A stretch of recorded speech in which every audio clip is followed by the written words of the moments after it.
1200 hommes, 200 véhicules, c'est l'effectif du 4e régiment de chasseurs qui vient de s'installer à Gap dans une caserne ultramoderne dont l'architecture est pourtant inspirée des travaux de Vauban.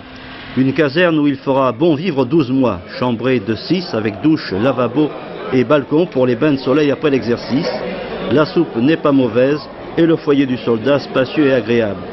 Je suis le premier colonel à avoir investi le quartier Gérald Guillaume à Gap.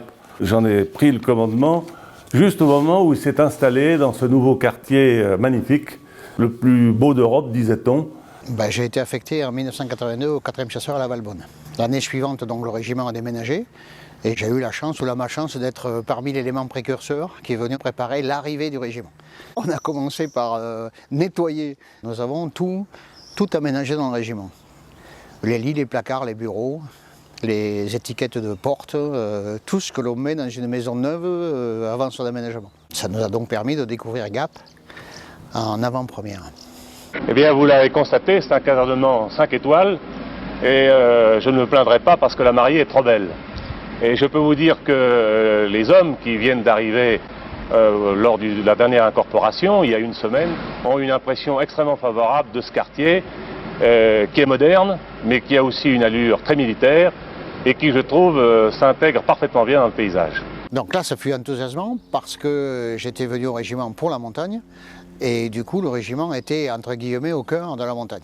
Je suis arrivée en 1983 avec mon papa qui était déjà militaire au sein du 4e régiment de chasseurs à la Valbonne. On a déménagé avec le régiment sur la garnison de Gap. Mon papa était militaire jusqu'à 91 et en 2003, j'ai pris le même chemin en m'engageant pour le régiment. J'ai tout fait pour faire ma carrière à Gap. Le 4e régiment de chasseurs appartient à la 27e division alpine. Cette division est une division d'infanterie de près de 10 000 hommes et elle est composée de 6 régiments d'infanterie alpine ou bataillons de chasseurs alpins. Ces unités d'infanterie sont appuyées par un régiment d'artillerie qui se trouve à Vars, près de Grenoble, et moi, le cavalier, je suis le régiment de reconnaissance de la division alpine. Si vous voulez, nous sommes les yeux de la division alpine et j'ajoute que ce sont des yeux bien ouverts. C'est moi qui ai demandé à ce que le régiment qui portait encore le béret confetti prenne le béret alpin, de manière à marquer son appartenance aux troupes alpines.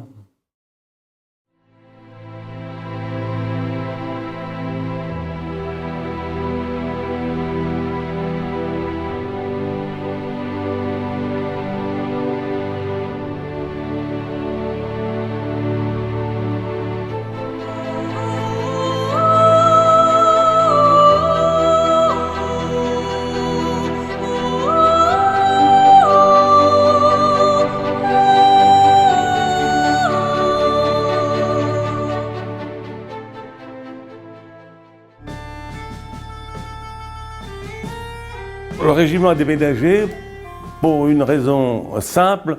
Il était chargé de la protection des missiles sol-sol balistiques stratégiques qui ont été installés sur le plateau d'Albion. Et pour assurer le contrôle de cette zone en cas de danger, le 4e chasseur qui était à la Valbonne, donc au nord de Lyon, a déménagé à Gap. Sur cette carte, hachuré rouge, le plateau d'Albion, on doit à la ville de Gap. Le fait que le régiment soit placé à Gap lui permet, en moins de 2 heures, de jeter un dispositif de protection puis de défense. Tireur, obus flèche, le chat pointé, 1600, feu!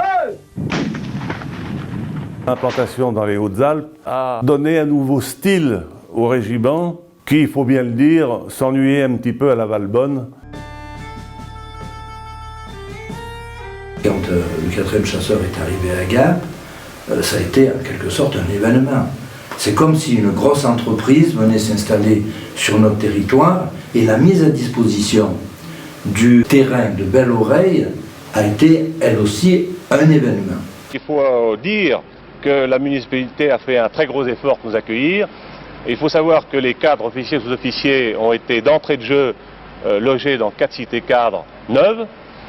Et ça, on peut dire chapeau et merci monsieur le maire. La ville de Gap a été intelligente. Elle s'est rendue compte qu'avoir à Gap, vieille ville de garnison, un régiment tout neuf, c'était l'intérêt bien compris de la ville et elle a fourni un terrain magnifique. En même temps que le quartier se construisait, la ville a fait construire 4 cités cadres pour les 150 officiers et sous-officiers qui sont venus s'installer à Gap. Et la ville avait compris que les retombées économiques d'un régiment étaient intéressantes et à l'époque, le 4e chasseur constituait finalement la plus grosse entreprise de la ville. De manière à se faire connaître de la population, le régiment s'est présenté en faisant une grande prise d'armes à l'intérieur de la ville de Gap. Ensuite, j'ai invité au sein du régiment les différentes autorités pour leur montrer comment était conçu ce quartier. Et puis, on a organisé des portes ouvertes de manière à ce que la population de Gap puisse assouvir sa curiosité et regarder quel drôle de bons hommes étaient ces chasseurs blindés et cavaliers. Et très rapidement, le 4e chasseur est devenu le régiment de Gap. Il y a quelque chose qui m'a marqué, moi. C'est ce qui s'est passé en 2019, quand 4 de vos collègues, 4 commandos, malheureusement, ont perdu la vie. Et c'est là où je me suis rendu compte combien la population était véritablement dans l'ambiance de votre régiment. Souvenez-vous ce qui s'est passé devant la mairie. Quand le soir même, nous avons demandé à la population de se réunir. Au 4e régiment de chasseurs à Gap. Ça a été pour moi un moment à la fois de grande émotion, un moment de recueillement, mais également la satisfaction de voir combien la population était attachée au cadre. On se bat pour la France et pour ceux qui sont morts.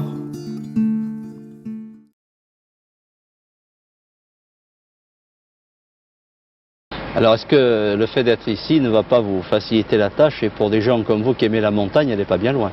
Exactement, nous sommes à pied d'œuvre et l'instruction cavalerie, blindée si vous préférez, s'harmonisera parfaitement avec l'instruction montagne. C'est magnifique.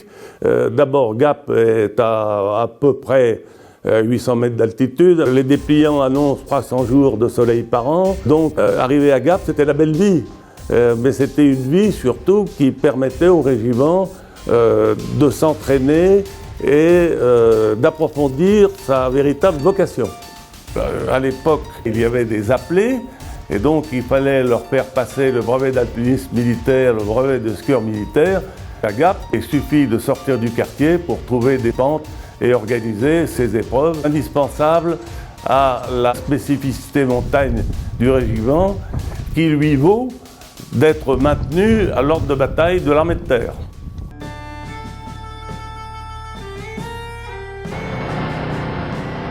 L'automitrailleuse équipée d'un canon de 90 est l'outil de travail de ce régiment à la fois chasseurs et cavalerie blindée. Un régiment qui s'est déjà bien intégré dans la cité et son environnement. Là où nous étions, dans les environs de Gap, on pouvait mener l'instruction montagne blindée et c'est quand même, bien entendu, la vocation du régiment d'être engagé en terrain difficile ou par grand froid. À Gap, il avait à sa disposition toutes les conditions pour se livrer à ce petit jeu qui est le cœur de sa mission, alors qu'à la Valbonne, il était quand même très éloigné des terrains de chasse de montagne. Il est équipé de matériel beaucoup plus moderne que ce que nous avions à la Valbonne et au début de son installation à Gap. C'était ces petites automitrailleuses légères qui étaient sympathiques, mais qui étaient un matériel extrêmement léger. Le régiment a reçu ensuite des engins Saguet, ensuite des AUX-10 RC à canon de 105, et puis il s'apprête à recevoir les tout derniers matériels, dernier cri de l'armée française, qui représente une amélioration très importante des capacités de combat du 4e chasseur.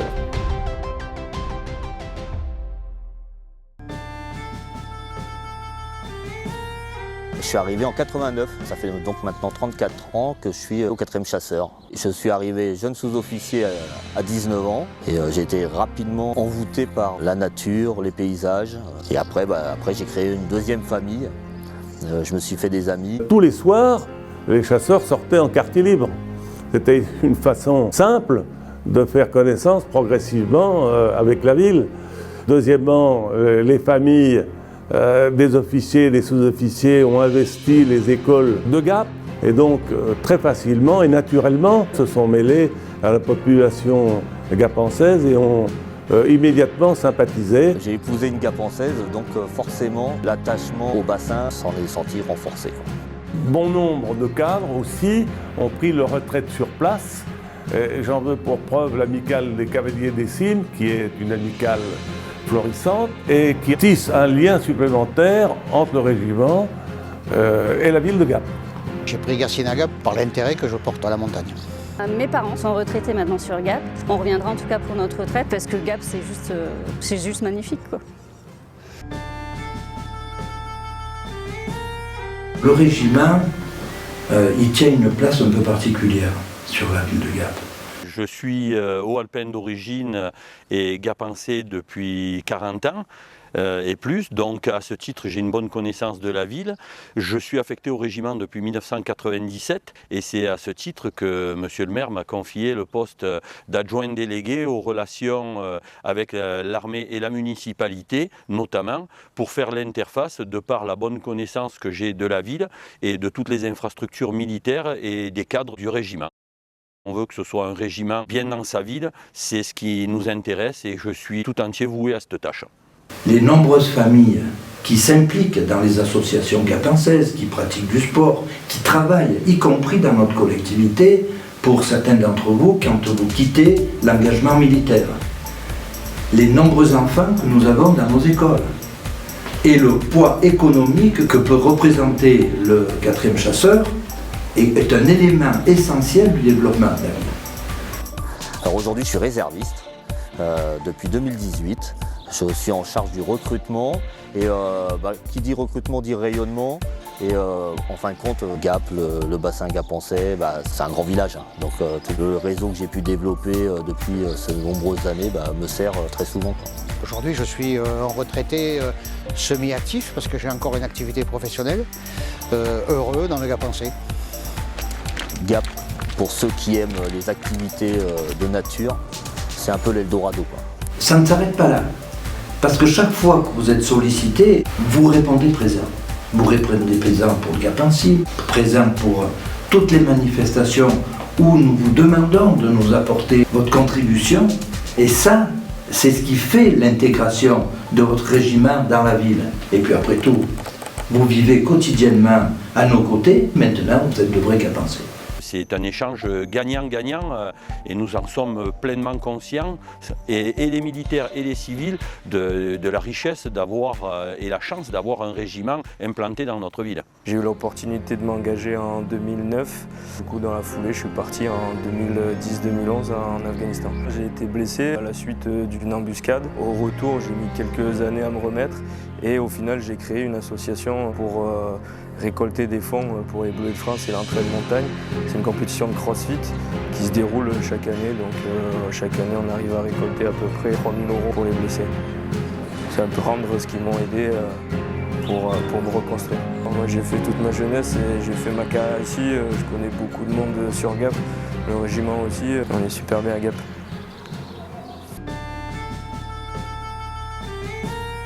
Ce qu'on peut dire du régiment à l'heure actuelle, c'est que d'abord il s'est professionnalisé, il est équipé de matériel beaucoup plus moderne que ce que nous avions à la Valbonne et au début de son installation à Gap.